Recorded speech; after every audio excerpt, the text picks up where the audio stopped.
नमस्कार दोस्तों, आज हम पढ़ेंगे टेबल टेनिस के बारे में। टेबल टेनिस का जो टेबल होता है वो एक डार्क कलर का होता है और अक्सर हम इसको नीले कलर में देखते हैं। टेबल टेनिस की जो टेबल की शेप होती है वो रेक्टेंगुलर होती है। टेबल टेनिस का जो टेबल की जो लंबाई है वो 2.74 मीटर और 274 सेंटीमीटर होती है। 9 फीट की उसकी लंबाई होती है। तीनों मेजरमेंट में मैंने आपको बता दिया है। उसकी जो चौड़ाई होती है वो 1.525 मीटर और 5 फीट होती है। टेबल टेनिस का जो प्लेन होता है जिस सरफेस पे अपने खेलते हैं वो जमीन से 76 सेंटीमीटर होता है। और जब अपने उसको चेक करते हैं कि टेबल कितनी अच्छी है या उसकी क्वालिटी कैसी है, जब अपने बॉल को 30 सेंटीमीटर ऊपर से ऐसे ड्रॉप करेंगे तो वो 23 सेंटीमीटर बाउंस करती है। अब मैं आपको बताऊंगा कि टेबल टेनिस की जो टेबल होता है उसकी लाइंस के बारे में बता। लाइंस होती है जो सबसे बाहरी लाइन होती है जो बॉर्डर पे लगी होती है, वो उसकी 2 सेंटीमीटर उसकी चौड़ाई होती है।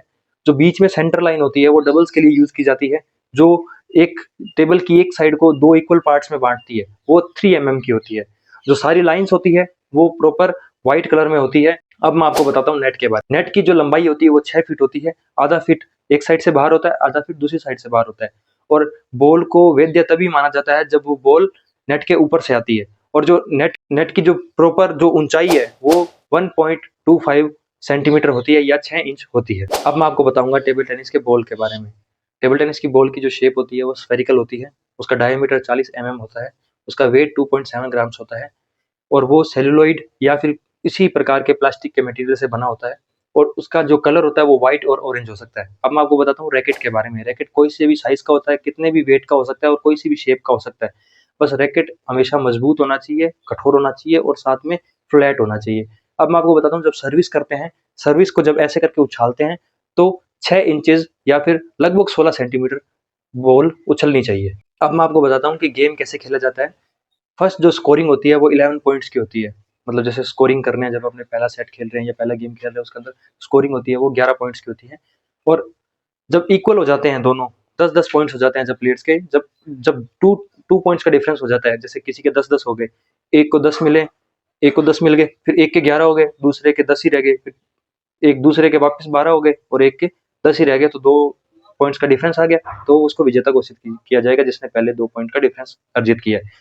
इसके बाद में जो मैच होता है वो ओड होते हैं ना, जैसे विषम विषम संख्या में होते हैं। जैसे 5 के सेट हो सकते हैं, 7 के जो सेट हो सकते हैं, ठीक है। ऐसे करके ओड नंबर में कितने भी सेट किए जा सकते हैं। बाकी अक्सर अपने 5 या 7 सेटों का मैच देखते हैं। अब मैं आपको बताता हूँ जो प्लेइंग एरिया होता है जिसमें प्लेयर खेलते हैं उसका क्या क्या साइज रहता है। प्लेइंग एरिया का जो स्पेस होता है वो रेक्टेंगुलर होता है, ठीक है। उसकी जो लेंथ होती है इससे कम नहीं होनी चाहिए, 14 मीटर से कम नहीं हो सकती जो उसकी लंबाई होती है। और जो चौड़ाई होती है वो 7 मीटर से कम नहीं हो सकती। अब जो ऊंचाई होती है वो 5 मीटर होती है। अब मैं आपको बताऊंगा कि जो लाइटिंग होती है टेबल टेनिस के मैच में, क्योंकि लाइट बहुत ज़्यादा इंपॉर्टेंट रोल अदा करती है। तो जो वर्ल्ड चैंपियनशिप है, ओलंपिक्स है, पैरालंपिक्स है, उसके अंदर क्या किस प्रकार की जैसे लाइटें यूज़ की जाती है या फिर कितने उसके अंदर जो लाइटों की कैपेसिटी होती है वो कितनी होती है। लाइटों की जो कैपेसिटी होती है उसको या क्षमता को किस में मापा जाता है, लक्स में मापा जाता है। लक्स एक प्रकार की यूनिट होती है।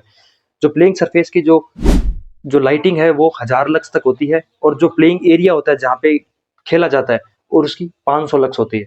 उसके बाद में मैं आपको बताता हूँ जो अदर कॉम्पिटिशन होते हैं जो इनके अलावा है, जो वर्ल्ड चैंपियनशिप के, ओलंपिक्स के, जो पैरालंपिक्स के अलावा है, उसके अंदर जो प्लेइंग सरफेस का जो लाइटिंग होती है वो कितनी होती है। प्लेइंग सरफेस की लाइटिंग होती है 600 लक्स, ठीक है। और जो प्लेइंग एरिया होता है जहाँ पे टेबल टेनिस खेला जाता है उसकी होती है 400 लक्स। और जो लाइट का जो सोर्स होता है ना, जैसे ये लट्टू लगा हुआ है, वो कितना होता है, वो 5 मीटर ऊंचा, जो कहाँ से, वो फ्लोर से 5 मीटर ऊंचा होता है। इससे कम नहीं हो सकता, नहीं तो खिलाड़ी डिस्टर्ब होगा।